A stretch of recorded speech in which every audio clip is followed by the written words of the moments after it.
என்ன வேணும் உனக்கு? நிம்மதி வேணும் எனக்கு.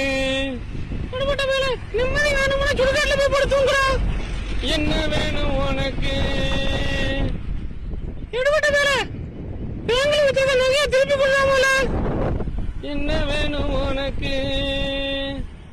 எடுபட்ட வேலை காரு வாங்கி உள்ள காரே வாங்கி தர மாட்டேங்க, நடத்தியா கூட்டு போறேன்.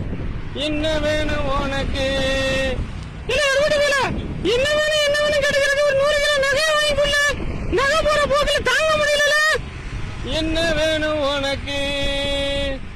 அட எடுபட்ட வேலை என்ன வேணும் கேட்டுக்கிட்டே இருக்கேன். தகவல் பண்ணி ஆத்துல விழுந்து ஒத்துன்னு போன போல இருக்கல. உங்களுக்கு பிடிச்சிருந்தா லைக் பண்ணுங்க, ஷேர் பண்ணுங்க, கமெண்ட் பண்ணுங்க. உங்கள் வீக்கே முத்து. என்ன வேணும் உனக்கு?